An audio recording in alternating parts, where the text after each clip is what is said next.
ആകാശവാണി. നമസ്കാരം. പ്രാദേശിക വാർത്തകൾ വായിക്കുന്നത് ഹരിഷ്ണ.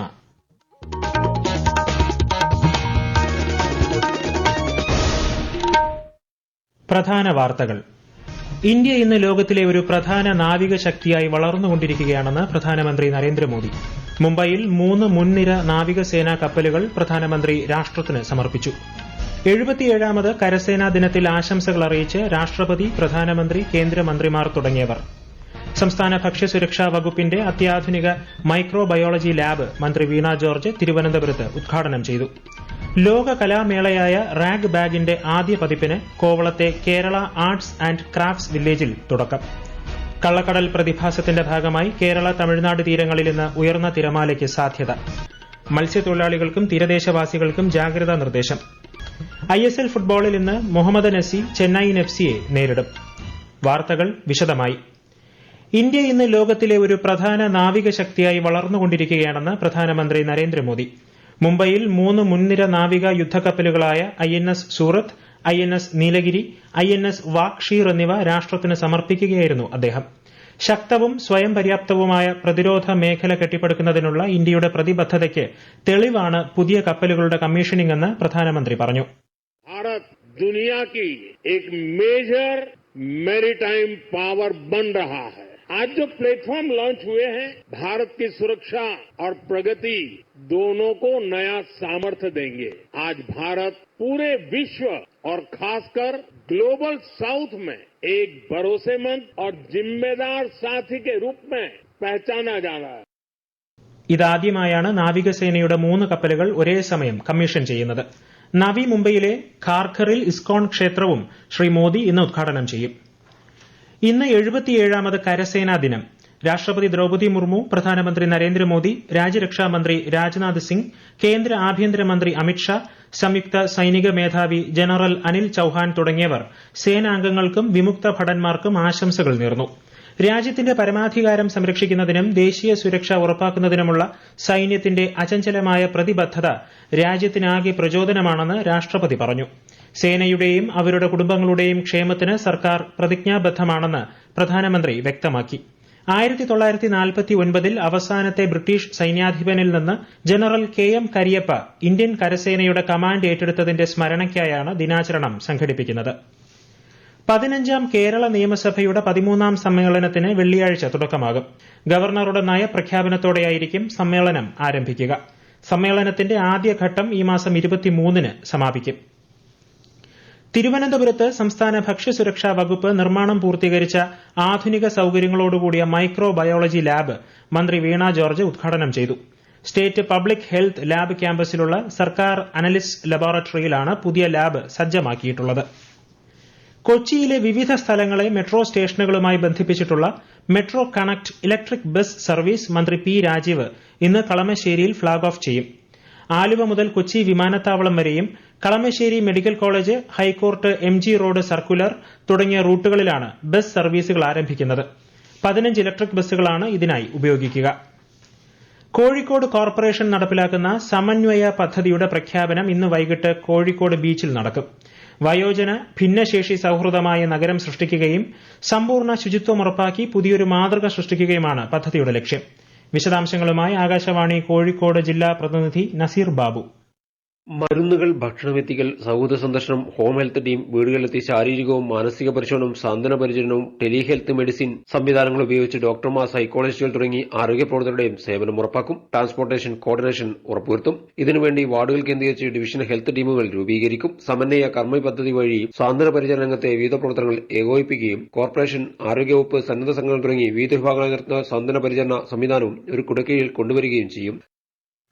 പ്രശസ്ത എഴുത്തുകാരൻ NS മാധവന് 2024 എഴുത്തച്ഛൻ പുരസ്കാരം മുഖ്യമന്ത്രി പിണറായി വിജയൻ നാളെ സമ്മാനിക്കും.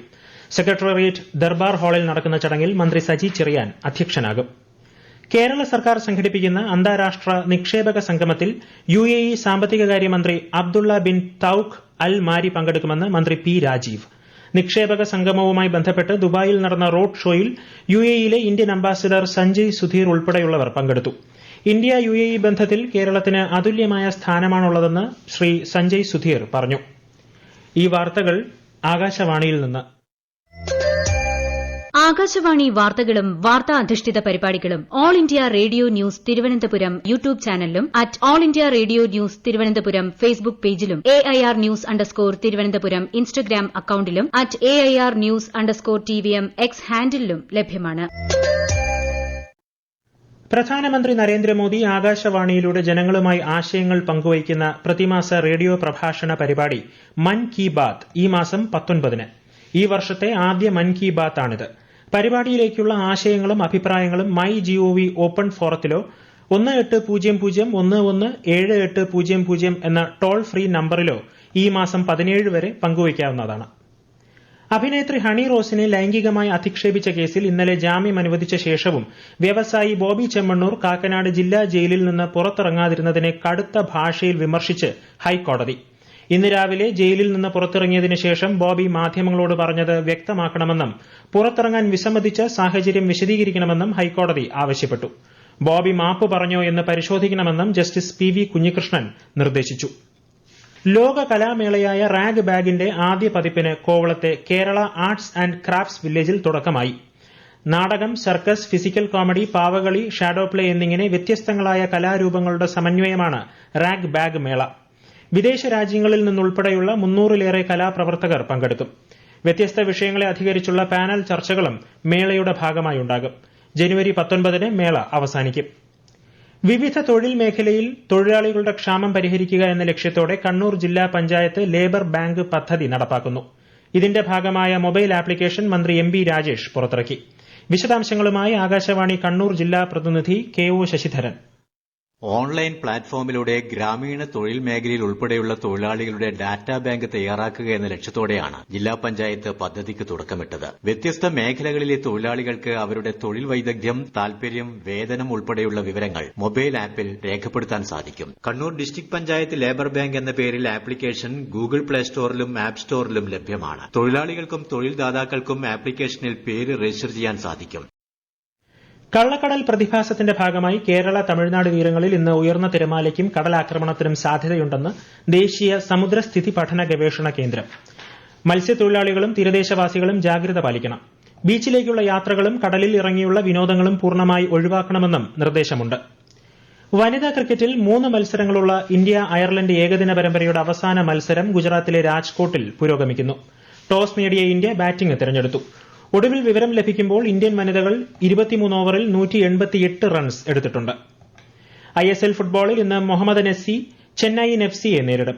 കൊൽക്കത്തയിൽ രാത്രി 7:30-നാണ് മത്സരം. പാലക്കാട് ജില്ലാ അതിർത്തികളിലെ മോട്ടോർ വാഹന ചെക്ക് പോസ്റ്റുകളിൽ നടത്തിയ പരിശോധനയിൽ വൻതോതിൽ കണക്കിൽപ്പെടാത്ത പണം പിടിച്ചെടുത്ത സാഹചര്യത്തിൽ വിജിലൻസ് നിരീക്ഷണം ശക്തിപ്പെടുത്തി.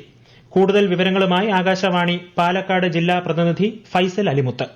വാളയാർ ഉൾപ്പെടെയുള്ള അതിർത്തി ചെക്ക് പോസ്റ്റുകളിൽ 2 ദിവസം നടന്ന വിജിലൻസ് മിന്നൽ പരിശോധനയിൽ 3.25 ലക്ഷത്തോളം രൂപയാണ് പിടികൂടിയത്. ചെക്ക് പോസ്റ്റുകളിൽ നിന്ന് അനധികൃത പണം പിടികൂടിയ സാഹചര്യത്തിൽ ഇത് സംബന്ധിച്ച അടിയന്തര റിപ്പോർട്ട് സമർപ്പിക്കാൻ ഗതാഗത കമ്മീഷണർ മോട്ടോർ വാഹന വകുപ്പ് ജില്ലാ ഓഫീസറോട് ആവശ്യപ്പെട്ടിട്ടുണ്ട്. പണം പിടിച്ചെടുത്ത സംഭവത്തിൽ ഉൾപ്പെട്ട 26 ഉദ്യോഗസ്ഥർക്കെതിരെ നടപടി വേണമെന്ന് വിജിലൻസ് ഡയറക്ടറും ഗവൺമെന്റിന് ശുപാർശ ചെയ്തിട്ടുണ്ട്. മലപ്പുറത്ത് ആദിവാസി സ്ത്രീ കാട്ടാന ആക്രമണത്തിൽ കൊല്ലപ്പെട്ടു. വിറക് ശേഖരിക്കാൻ പോയ കാട്ടുനായ്ക്ക വിഭാഗത്തിൽപ്പെട്ട സ്ത്രീയാണ് മരിച്ചത്. വയനാട് പുൽപ്പള്ളിയിൽ വീണ്ടും കടുവയുടെ ആക്രമണം. അമരക്കുനിയിൽ നിന്നും 2 കിലോമീറ്റർ അകലെ തൂപ്ര അങ്കണവാടിക്ക് സമീപമുള്ള വീട്ടിൽ നിന്നും കടുവ ഒരു ആടിനെ കൂടി പിടികൂടി. വനം വകുപ്പ് തെരച്ചിൽ തുടരുന്നതിനിടെയാണ് സംഭവം. പ്രധാന വാർത്തകൾ വീണ്ടും. ഇന്ത്യ ഇന്ന് ലോകത്തിലെ ഒരു പ്രധാന നാവിക ശക്തിയായി വളർന്നുകൊണ്ടിരിക്കുകയാണെന്ന് പ്രധാനമന്ത്രി നരേന്ദ്രമോദി. മുംബൈയിൽ 3 മുൻനിര നാവികസേനാ കപ്പലുകൾ പ്രധാനമന്ത്രി രാഷ്ട്രത്തിന് സമർപ്പിച്ചു. 77ാമത് കരസേനാ ദിനത്തിൽ ആശംസകൾ അറിയിച്ച് രാഷ്ട്രപതി, പ്രധാനമന്ത്രി, കേന്ദ്രമന്ത്രിമാർ തുടങ്ങിയവർ. സംസ്ഥാന ഭക്ഷ്യസുരക്ഷാ വകുപ്പിന്റെ അത്യാധുനിക മൈക്രോബയോളജി ലാബ് മന്ത്രി വീണ ജോർജ് തിരുവനന്തപുരത്ത് ഉദ്ഘാടനം ചെയ്തു. ലോക കലാമേളയായ റാഗ് ബാഗിന്റെ ആദ്യ പതിപ്പിന് കോവളത്തെ കേരള ആർട്സ് ആൻഡ് ക്രാഫ്റ്റ്സ് വില്ലേജിൽ തുടക്കം. കള്ളക്കടൽ പ്രതിഭാസത്തിന്റെ ഭാഗമായി കേരള തമിഴ്നാട് തീരങ്ങളിൽ ഇന്ന് ഉയർന്ന തിരമാലയ്ക്ക് സാധ്യത. മത്സ്യത്തൊഴിലാളികൾക്കും തീരദേശവാസികൾക്കും ജാഗ്രതാ നിർദ്ദേശം. ISL ഫുട്ബോളിൽ ഇന്ന് മുഹമ്മദൻ SC ചെന്നൈയിൻ FCയെ നേരിടും. പ്രാദേശിക വാർത്തകൾ കഴിഞ്ഞു. അടുത്ത വാർത്താ പ്രക്ഷേപണം 12:50-ന്.